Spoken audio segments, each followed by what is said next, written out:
Nourish your body and spirit with expert wellness tips. Don't miss out on the inspiration you need to live your best life.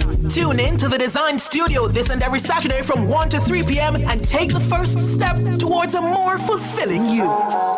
Make me sweat, make me harder. It's undeniable that we should be together. The true beauty of music is that it connects people. It carries a message. It speaks to you. It changes you. And that's exactly what we do just for you every Sunday as we take you to Urban Paradise, 9:10 a.m. to 11 a.m. Urban Paradise is our weekly musical journey that will serve up 110 glorious minutes of positive storytelling through music, mixed in with inspirational features to provoke thought and to heal the soul.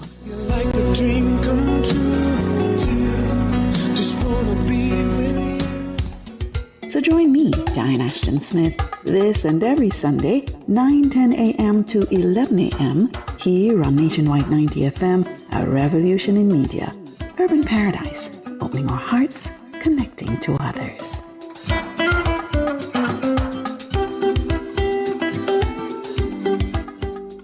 Not a mercy.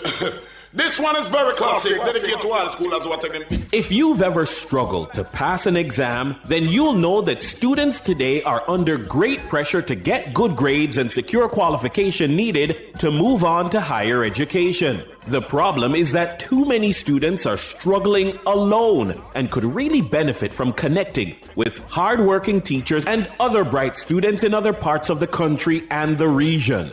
Join me, Dennis Brooks, this and every Friday evening from 8 to 9, with a repeat on Saturday morning from 8 to 9. For the A-Team, a study group on radio, my team of teachers, students, and experts will break down the syllabus, giving you information, tips, and past paper questions that will help you get top grades in your upcoming exams. Follow us on Facebook Live and on Twitter and be a part of the community. It's the A-Team, Fridays at 8 p.m. with a repeat at 8 o'clock on Saturday morning. It's your free extra class on radio and social media. And it's right here on Nationwide 90 FM, the revolution in media.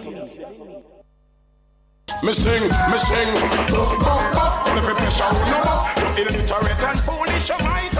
Good evening, Jamaica, and welcome to a new academic year, September 2025. This is the A-Team radio show. You are listening to the voice of Damien Scarlett. It's so good to be back with you. And of course, the A-Team radio show is your on-air weekend study program as we bring you through the new academic year, carry you through your syllabuses, and helping you to understand basically just how you need to prepare for your exams and the tips that you need to have. And just each and every Friday we have wonderful teachers. After they have had a long day at work, they come back here and they guide us through the syllabus for the academic year. So the new school year is underway, and by now both students and teachers have begun settling into the rhythm of a new academic term. This evening we'll turn our attention to the topic inside the classroom in the first half of our show, where we'll be looking at preparing for the new school term. Tonight we will explore how can teachers and students position themselves for a successful school year and what strategies and mindsets are key to a strong start. And joining us online to share his insights is Mr. Kevin Thompson, and he is a seasoned educator from the Immaculate Conception High School. No stranger here to the A-Team radio show. And in the second half of our program, we will have our focus being shifted to looking at Caribbean studies. And what we will do throughout the academic term is to try to bring you the two-part series so that we can have a consistent flow moving forward as it relates to each subject. So we'll be looking at Caribbean studies tonight, an introduction, learning how we can navigate through that syllabus, which is a rich and dynamic interdisciplinary subject that explores the region through the lenses of the humanities and the social sciences. Caribbean studies encourages a deeper understanding of the Caribbean's unique geography geography, shared historical experiences, cultural diversity, global interactions, and the ongoing journey of its people towards resilience, identity, and sovereignty. So we'll be looking at that tonight, and Sir Thompson is going to be carrying us through that, and I believe he's on as well. Good evening, Kevin. How are you? Oh, greetings, Damien, and thank you for having me again. Greetings, Jamaica. All right, wonderful. And it's always good to have you with us, Kevin. I know it's been a long day, but as we said that we wanted to start off by talking about how we prepare for the new school term, being inside the classroom, both from the teacher's perspective and, of course, what is required of the students. But, just to start off, how have you been? How was your summer? Oh, this summer was great. I got to spend some time with the family. I'm from Mobile, so had to go visit the grandparents and, just catch up because it's been a long last school year. But, it was a beautiful summer, Damien. Trust me. All right, so wonderful. As it's good to know that teachers get a little relaxation, But new school year, and one of the things why we also start at this time, especially for the A-Team radio show, is that we know that when September comes in, it takes a little while for everybody to settling in, and to get back into the rhythm of things. So we give you some space, right? But by now, coming to the end of September, heading into October, you can just tell us what is the feel on the campuses like just now, and then we want to go into it by asking how can teachers and students lay a strong foundation in the first few weeks of the new school year. Okay, well, in terms of the atmosphere now, I must say that there initially was a sense of anxiety. I could feel it a lot amongst my colleagues and, even the students. There was a lot of uncertainty among the students coming into the new school year. But as of the 8th of September, I felt as if, everybody started getting into the groove and into the whole readiness of school. As a matter of fact, I honestly feel that as of the 8th, I have seen where especially the younger lower school students have adapted quickly. Yes. The normal first month jitters is not necessarily there for that level. The upper school, I found that they were a little shaky at the beginning, a little uncertain in how to approach the new school year. There are a lot of questions, but I feel they have now settled in and everybody is pretty much ready for the new school year.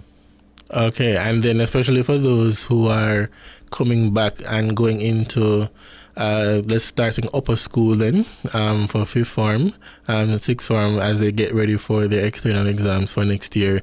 It's an interesting time for them, and it's a time for them to basically buckle down, right? Definitely. Damien, that is why as teachers, and I'm just putting it out there to other teachers as well, we have to give them some latitude, give them, have a little mercy, because I know coming out of their CSEC or CAPE Unit 1 exams, they wouldn't have much of a break, because it takes some winding down after the exams, and now they're winding back up to prepare for another set of external exams. So I understand the nervousness, the anxiety, the uncertainty, but I'm here to reassure the students of Jamaica that we are prepared for you and we are going to pull you through just like we did last year, and it will be a good year. All right, great. And thanks for that kind of reassurance, because it's ever so needed in the society. So what we see is that now the students, teachers are back into their regular routine, getting back into the classroom culture.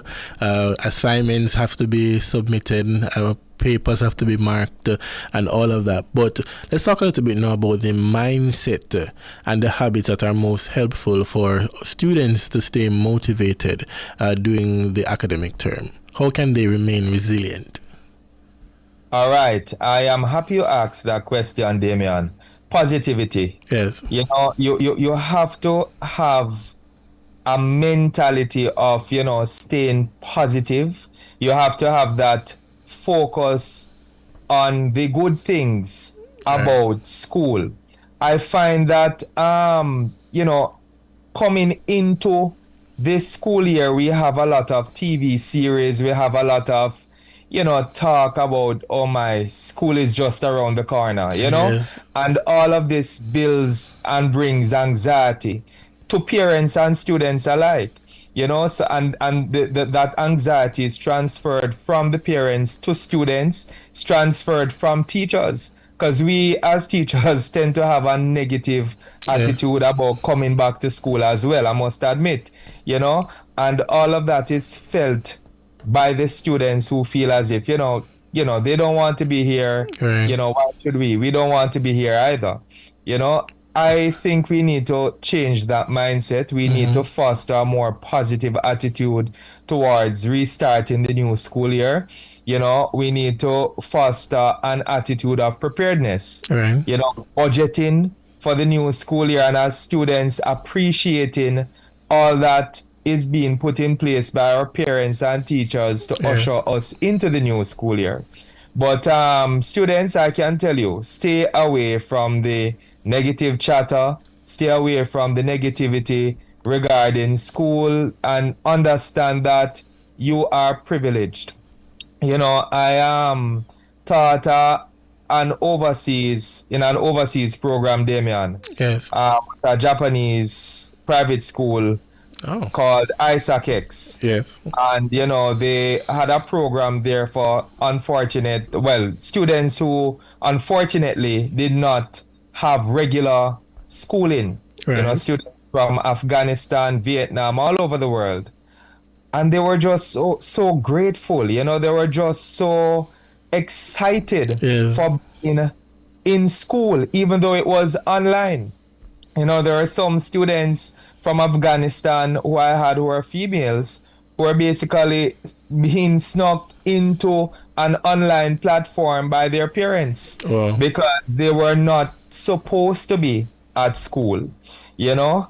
And, you know, I just share that with my students at the beginning of this term to let them know that, you know, be encouraged that you are in a privileged position to be at school and, you know, for the most part, not necessarily paying the full amount for your education because, you know, it is being subsidized by our government, you know, tax money, right. So, well, thanks for sharing that. I wanted to just to hold that point, and when we come back, we're going to pick up back on that positive mindset and the importance of, you know, improving our mental health. Then this is the A-Team Radio Show. We'll be right back after this.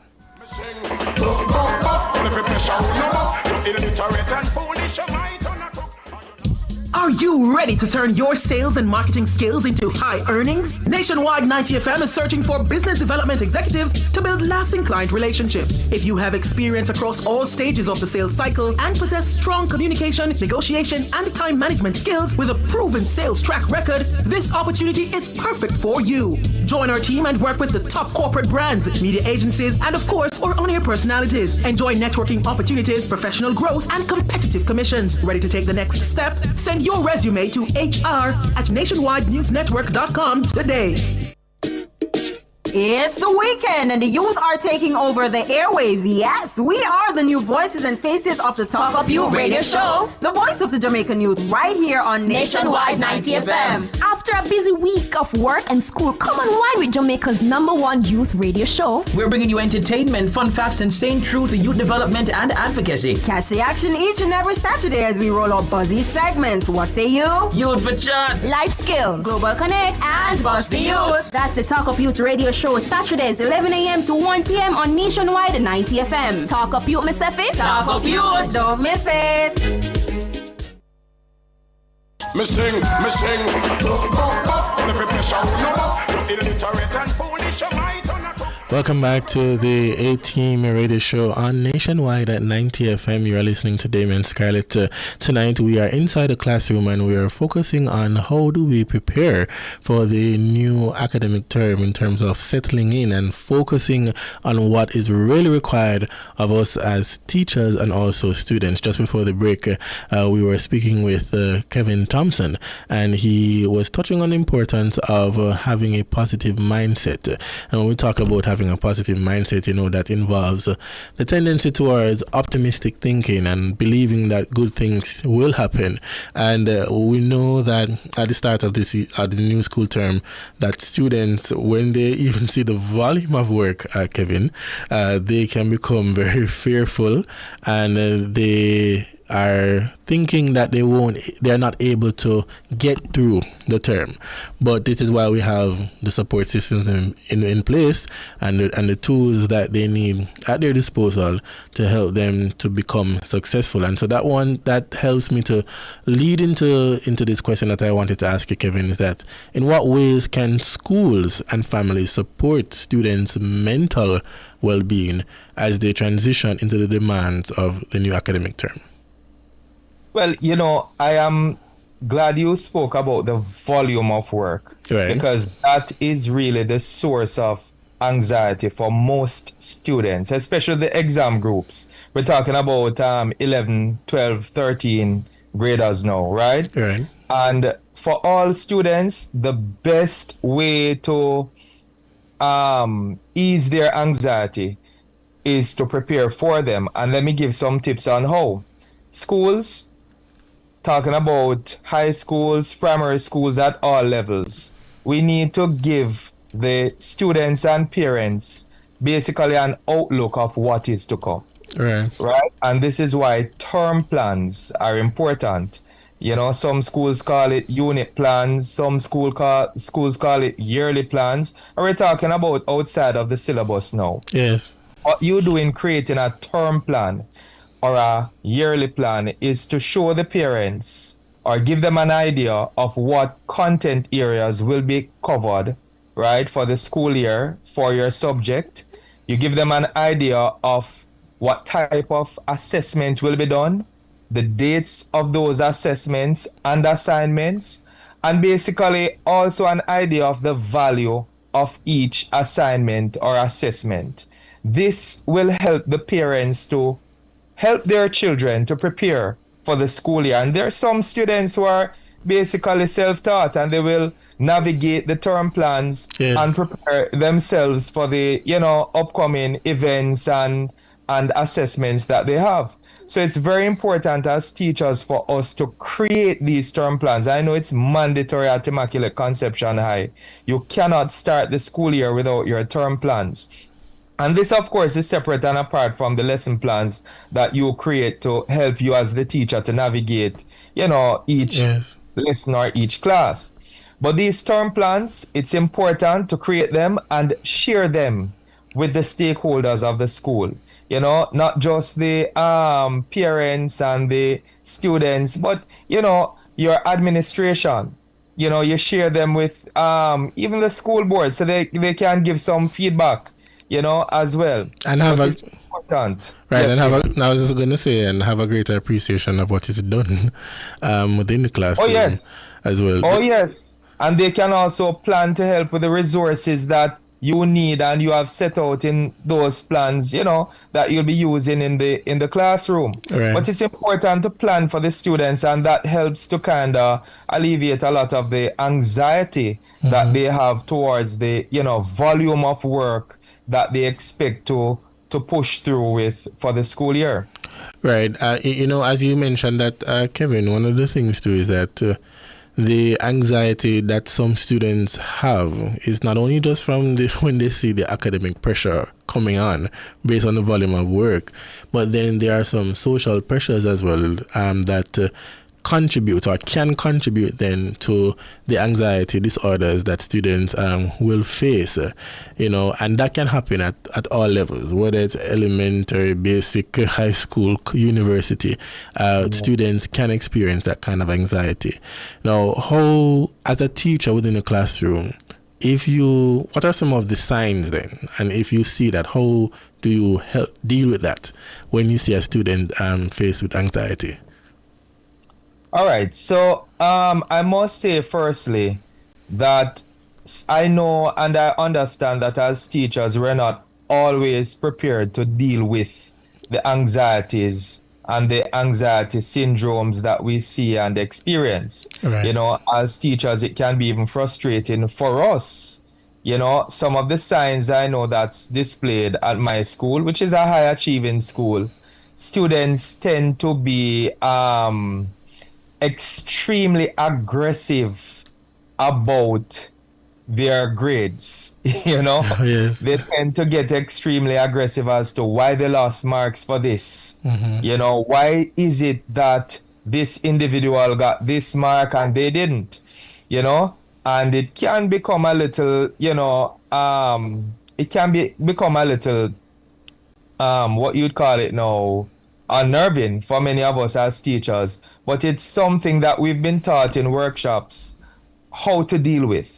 You know, another big display of anxiety that we see in our setting, you know, our students having breakdowns over grades or, you know, Right. upcoming tests and exams. You know, they'll cry or you'll see them becoming a bit withdrawn. And these are signs that, again, we are trained to look out for in our personal development, professional development workshops. Because we understand that parents don't always see these things, because when they get home and they're in the home setting, sometimes, you know, that laid back, comfortable environment, they, you know, don't necessarily display those issues there. But we see them at school and we try to make some sort communicate with the parents in some way to let them know what's going on with the students. Right. You know, we have a vibrant guidance department. It's good to liaise with them as well. You know, whichever school you're in, to point out those students who you have concerns about, who are not managing well. You know, and we need to understand that this is a big part of enabling them to perform well. I know sometimes we overlook that, saying that, you know, my concern is just about their grade. My concern is just about their academics. But you don't get the best out of students who are constantly facing anxiety or depression. You know, so it's really our duty as teachers to address that and to communicate with the parents, you know, to ensure that that is also being dealt with from their end as well. Well, yes, quite rightly so. And we do know that students spend most of their time daily at school. That's their second home. So almost like teachers are their other second parents. But as you pointed out, though, is that teachers should notice some of these things. For example, persons who come to school less prepared, they too can have anxiety about schoolwork. You mentioned that. Noticing that they have problems with learning, and that could also contribute to the area of challenge that they're having. Some persons who they can't pay attention, right, or they're not able to sit still, you know, so they get anxiety, you know, about not understanding the work or doing the work in the classroom, or maybe fearful of even asking a question within the class, you know, based on those things. So those are some of the things that we have to look out for within the classroom. And I'm grateful that, and that you mentioned as well, that the guidance department has a role to play in this, and that if there's a matter that is beyond the teacher, then they are able now to bring in the guidance counselor in that regard. So I want to thank you for touching on that. But in terms of family support, now, how does the family support, or how should the family support the students as they enter into this new year? All right. So I must say, Damien, this is something I definitely am happy that you asked about, because it's always been something that, you know, I find a bit troubling, where parents only jump on with a concern close to the exam, especially external exams or end of year exams, or when there is an issue reported about their child. And today I was blessed with, you know, a parent calling for a meeting to ask, how they could support us, you know, and their child further than just buying books. You know, we had a meeting about 30 minutes looking at, you know, getting people to come in who can, you know, take over the class. You know, we look, they offer their own professional help, you know, and their own professional links. That's one big way we can support, because sometimes the children are tired of seeing us as the teachers. You know, so if we can get somebody into teach a lesson based on their skill set, that's great, you know. So these are some of the ways. Also, we can have parents really keeping open communication with the teachers, with the school. And, you know, that kind of help to curb the behavior of the students at school as well. You know, having them know that the parents are keeping tabs on them, you know, and this is very important, especially in schools that often complain about students, you know, having students who, you know, give some issues in school in terms of behavior. Right. You know, but the biggest way for me, Damian, though, is to really take part in the extracurricular activities at the school in whatever way you can. You know, not just providing monetary support, but coming to the school and giving a helping hand on the days of those extracurricular events, right? Yeah, well, that's really good. That's a part of the support, as you said, and just the fact that also parents, families should have or ought to have a vested interest in their child's well-being and being a part of the influence that they need to have and to set up in that regard, you know. And they shouldn't just be concerned about when they get the good grades, but it must be an ongoing thing, checking in to see how things are going. And even if they are not able to understand the coursework material, just by talking with the teachers and having an understanding then of what is required of the student, that will be a good approach. But we're going to have to leave that part of the conversation there in terms of inside the classroom. How do we prepare for the new academic term? We see that the teachers, they have their work cut out for them already. We see the students have their role that they need to play, and we're also saying that the home must be involved in the child's overall development so that they can perform well and that you will be able to track their progress by staying in touch with the school through the academic teachers. So I want to thank you, Kevin, for sharing that in the first half of our show. When we come back, we'll be opening for the first part of 2025 here, the Caribbean Studies syllabus. Soon come.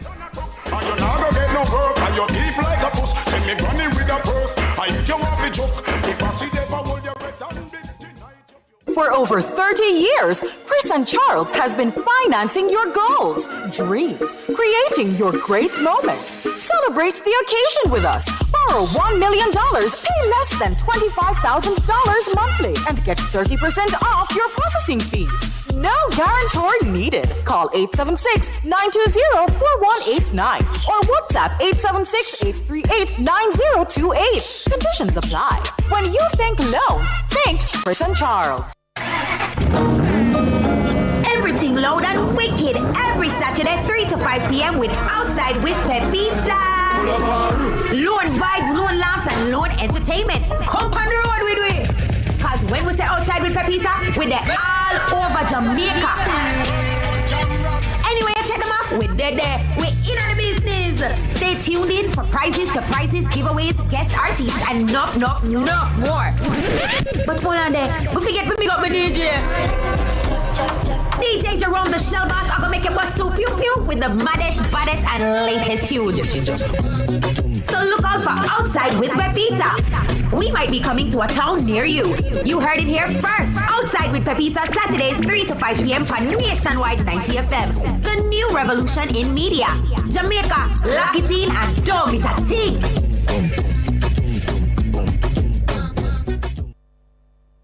Missing. Welcome back to our show this evening. We are now looking at the Caribbean Studies syllabus. We're still with Kevin Thompson, and I know this is one of the courses of his specialty. One thing about teachers, listeners, viewers, that they can teach more than one subject. So when you see a teacher like that is very rounded and knowledgeable, it's good to have them on. So today we want to look at elements of Module 1. However, I know Kevin will give us some general guidelines or overview of how the students can approach the syllabus itself. Now, Caribbean Studies, as we mentioned, this interdisciplinary approach that is required. When you look at Module 1, it speaks about Caribbean society and culture overview, where we're looking at the students then they have to now look at how, from a geographical perspective, how we look at shaping the society and the culture of the Caribbean region, right? Those are some of the things that they look at. For example, the island, the climate, looking at locations near the Americas and how that has helped to shape how people live and the culture that they hold to, right? So, for example, being surrounded by the sea is influenced fishing traditions and trade with other countries. So that's a part of it too, that when it comes to that module, when you look at Module 1. But I know for Kevin, because he's the person there with the expertise in terms of looking at all of these things, from the geographical, Caribbean geography, the Caribbean diaspora. Talk to us about Module 1, Kevin. Oh yes, Damian. All right, so Module 1 Caribbean Studies is basically the foundation segment of the syllabus. Now, this is where you introduce the students to the Caribbean. You look at the location, definition of the Caribbean region. You flow into the historical processes, looking at the migration of the Amerindian groups into the Caribbean region. You look at the migration of the Europeans and the period of their migration and the reasons why the Africans were forced to migrate to the Caribbean, and of course the Asians as well. Then you flow into getting an understanding of the society of the Caribbean, by looking at how the Caribbean society was basically shaped and formed. You're looking at the different characteristics of the Caribbean society, various cultural forms, how we interact with extra-regional societies. And of course, we also look at the geographical phenomena of the Caribbean, looking at the geology, plate tectonics, earthquakes, how prone we are to those natural disasters, hurricanes, drought, etc.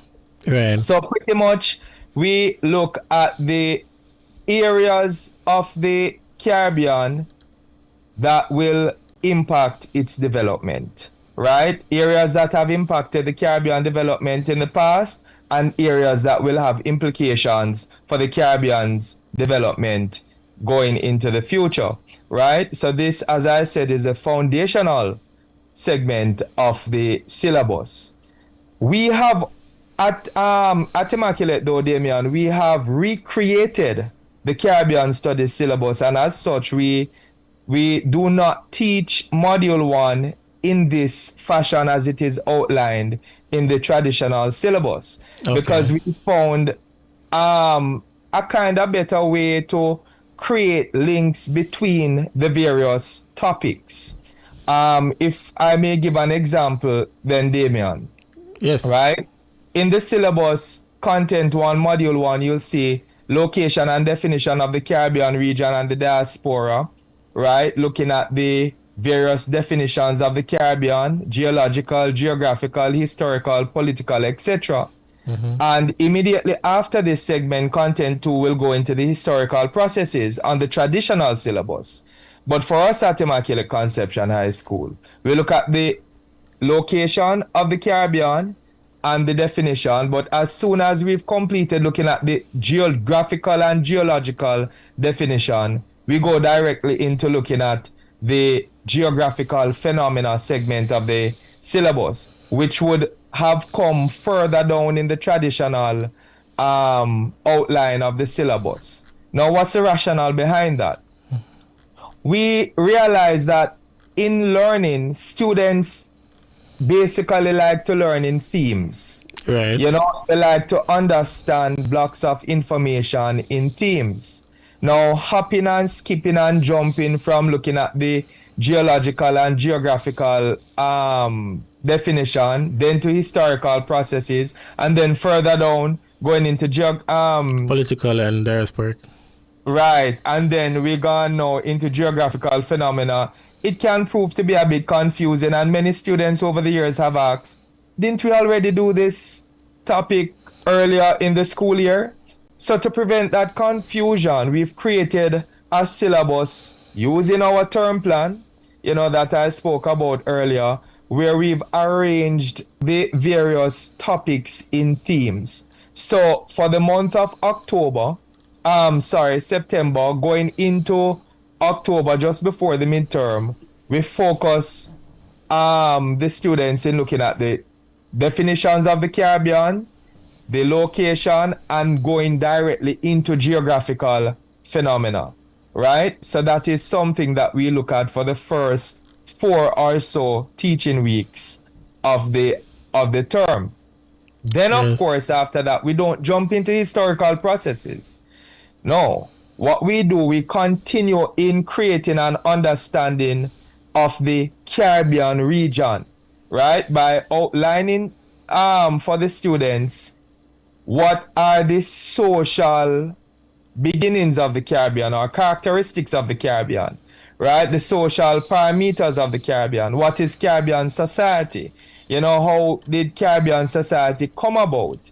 And then the students question, all right, how did we even get these parameters in terms of the political borders of the Caribbean, the cultural forms, etc. And then we say, so you want to know how the Caribbean came about? Then we go into the historical processes, you know?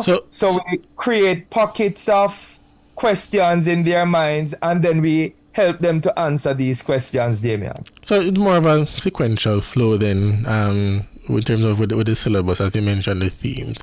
Yes. One of the things I wanted to clarify, when you mentioned the social beginning of the Caribbean, you're more looking at then some of the indigenous settlements, like the indigenous people, arrival of the Europeans, that kind of a thing. Yes, definitely. But even before that, though, Damian, we examine the cultural diversity and social formation, you know, with the definition of terms like, you know, creolization, racial admixture, social stratification. We give them those terms and the meaning of those terms. You know, we look at what is a society, what are norms, you know, etc. And we look at, you know, use examples from our Caribbean perspective. And we kind of create some curiosity in the students on how these things came about in the Caribbean. And then we kind of explore that by looking at the settlements now, you know, formation of the settlements through the migratory movements. So we help them to be curious, you know, we spark their curiosity, and then we say, all right, this is the response to these questions that you have. So we create a syllabus that kind of creates some level of curiosity. And then, of course, the thematic approach of teaching it will also help them to organize their thoughts when they're actually in the exams, you know, because they need to have a thematic understanding of the information so that in the exams, they write in a organized fashion rather than being all over the place trying to put the information together there and then on the spot of the exam. Okay, great. Thanks for that. And, you know, one of the things too is that in terms of approaching the syllabus, when you're doing Caribbean study, well, any subject that you're doing, it's always important for the student to pay attention to the modules and where we are within the classes so that you're not left behind. And I think that is something that is important. And I like that approach in the sense of dealing with the major definitions and then giving them an appreciation of what has transpired through the history and all of that. But because we deal a lot with, for example, in this model, we'll talk about Caribbean society. is it that the students are expected, for example, to draw upon like current examples of what they see within the Caribbean to help them to appreciate the course even more? All right, so this is where we looking at now more of the second segment of Module 1. So coming out of looking at the background, development of the Caribbean, the second segment of Module 1 in the traditional syllabus now speaks to more current cultural forms, current cultural values, attitudes, and all of that. Looking at the material and the immaterial culture. Now, this is leading into Module 2 that more focuses on the development aspect of the syllabus, the development of the Caribbean, looking at, how now can we use our understanding of how the Caribbean was formed, the resources that we have in the Caribbean, looking at our understanding of the Caribbean culture, Caribbean people and what they have access to. Now that we understand that, we now go into how can we use this to help to create development in the Caribbean. Yes. And this is where Module 2 comes in, right? So Module 2 now, we look at the indicators of development, we look at globalization, the impact of globalization on the Caribbean, how we can utilize globalization, to help foster development in the Caribbean. We look at our regional integration movements, and how we can help to foster better relationships between our Caribbean, fellow Caribbean nations and nationals, So this is where Module 2 basically takes the cue now from Module 1 to say, all right, we understand the platform that the Caribbean is built on. Now, how can we use this platform to foster development in the Caribbean region? Okay, and as you mentioned that, so pretty much then, as you leave Module 1 and go to Module 2, it's really exploring like what we call now the interrelationships between the social, cultural, political, and of course the economic factors in terms of the development of the Caribbean region, because one is not without the other, right? So we see that as the heading says there, the issues in Caribbean development, right?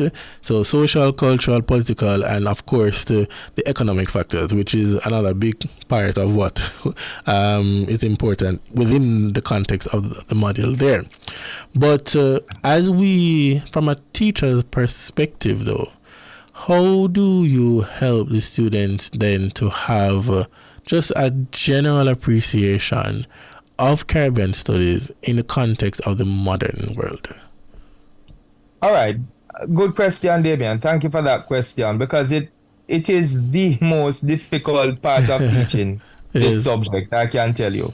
Because, especially my students, we have a lot of science students who already have their, occupational path figured out for them. They're going to medicine, engineering, and the question is, how is this subject relevant to my reality? And the fact is, Damian, even if you're going to become a medical doctor in the Caribbean, you have to be aware of the Caribbean culture. You have to understand your Caribbean people to know that when them say foot bottom, you know what them talking about. When them say my foot bottom hurting me, or my head back hurting me, or my eyeball, you have to understand the Caribbean culture in understanding, all right, this is what the Caribbean diet entails. So if someone comes to me with these symptoms, what is it that, the typical Caribbean diet in rural Jamaica as opposed to the town areas entail that could now be creating these symptoms, so it is extremely important, whatever field you're going in. We look at many of our students want to go into engineering. You can't really get into that field and be successful unless you understand the geology of the Caribbean. We had a friend who spoke about building in Jacks Hill. He's working on a project there, and he now has to go and understand the soil type and all of that in that area, where it's prone to landslides as opposed to, where I can build on a firm foundation and etc. So it creates an understanding of the Caribbean an invaluable understanding to me, regardless of what field you're going into. You know, so if we Yes. take that approach to help the students understand the importance of the subject, you know, they'll pay more attention in class and they'll participate more, regardless of what their occupational goals are. All right, thank you for that, Kevin. And we're here looking at the Caribbean Studies syllabus. Really an introduction, or really an overview of this course. And we next week, I promise that we're going to go into some more details. We're going to have to take a break now. But when we come back, I want for you, Kevin, just to touch a little bit on the environment and sustainable development part of that syllabus. And I ask that because we just also came out of recognizing International Coastal Cleanup Day, and we know that we're still in terms of the hurricane season. So let's talk about that a little bit when we come back. This is the A-Team Radio Show. We'll be right back after this.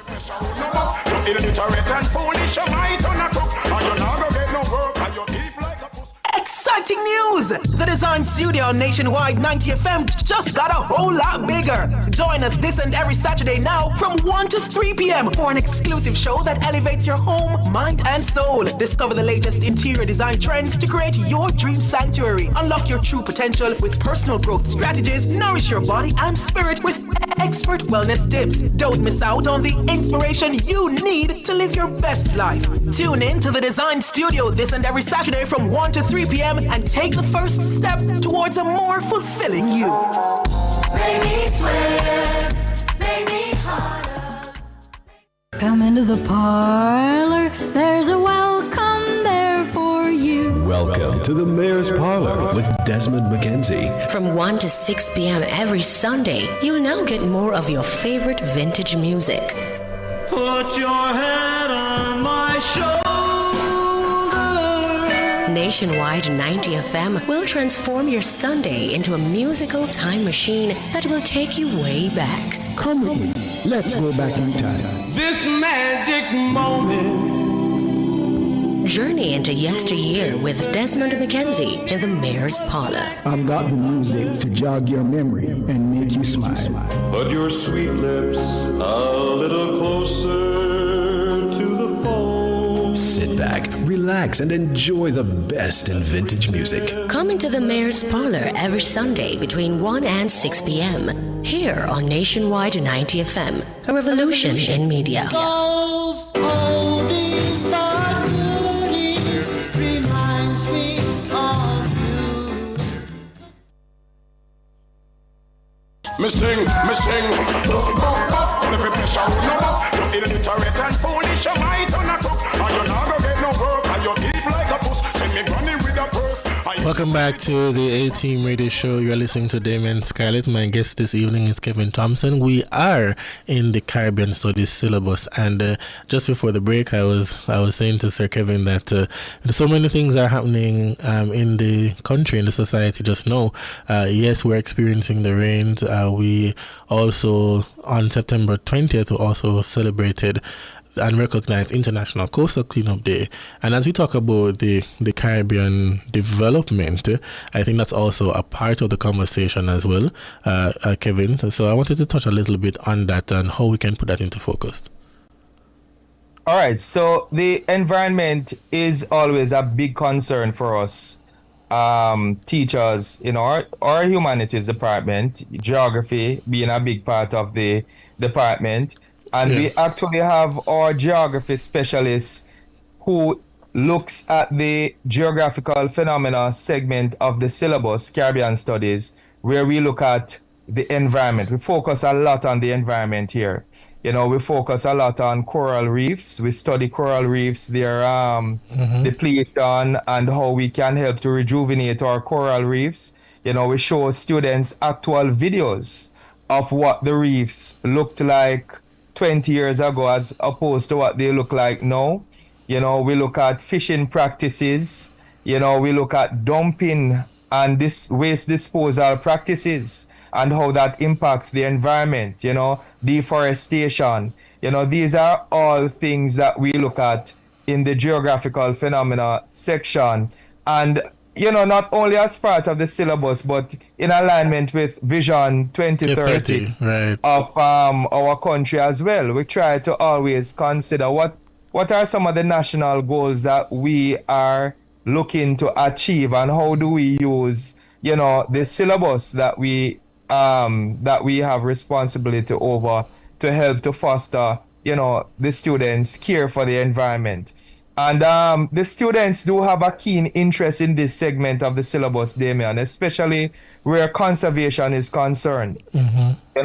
We find that we have, our ladies at Immaculate, we have, taken part in, for example, the beach cleanup you mentioned earlier. We had quite a sizable number of students who took part in that. So we do look at that aspect of the syllabus as well. And as a matter of fact, we're actually there now. The geographical phenomena part of the syllabus. And we look at some of the theories as well, Damian, as to why we are having an increased amount of named hurricanes in the hurricane season, why the hurricane season seemed to be, a bit longer than usual as opposed to in the past. We look at global warming and the impact of global warming on that. So we do focus a lot on the environment in the syllabus. And that's good. And I just want to share that Vision 2030, Jamaica's blue economy aims to harness the country's ocean resources sustainably, driving economic growth while preserving the marine ecosystems. And we've been hearing about that.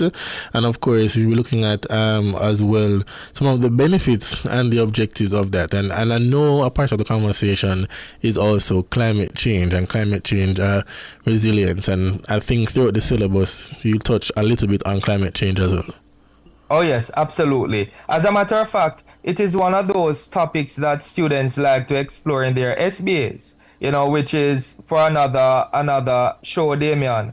But certainly as teachers, we allow the students to explore these topics. For example, last year, we had a student looking at the beach erosion, the impact of climate change on the beach erosion in Hellshire. Right? And that was a pretty interesting study. So we do look a lot on climate change. But Damian, just to let you know as well that we actually explore these topics not only in Caribbean studies but in all our subject areas at Immaculate, because this is one of the things that we have as our guiding principle. Respect for the environment and concern for the environment, and we try to, focus on that in whatever we teach the students, whether it's English language or history, So definitely the students have a wholesome outlook on, what it is that they need to do in order to preserve the environment and to help to rejuvenate what damage has already been done.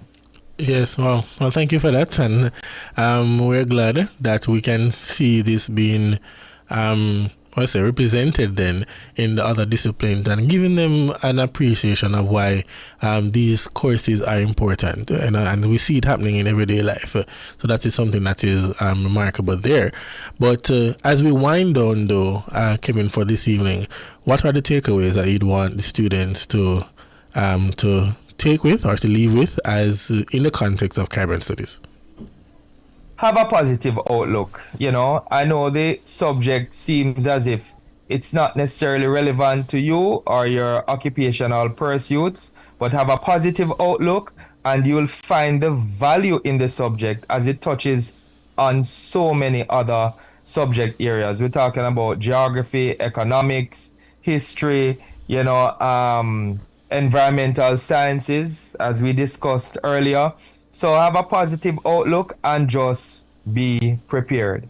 Preparation is key. As students, I know it can be difficult. You're involved in so many activities. I know it's difficult and a burden to some of your parents as well. But preparing will help to alleviate some of the anxieties and uncertainties that you face or, you think you'll face in the school year.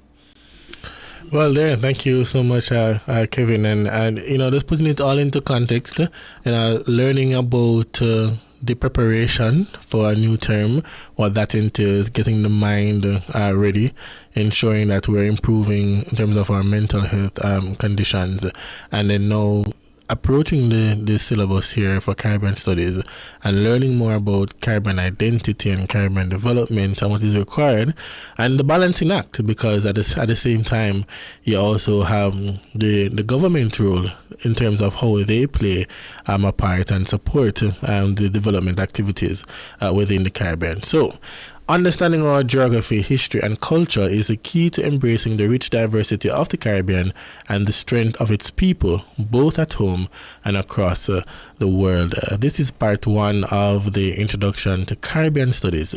We'll be back with a part two, and this is my special guest today, Kevin Thompson. And say thank you so much, Kevin, for making yourself available.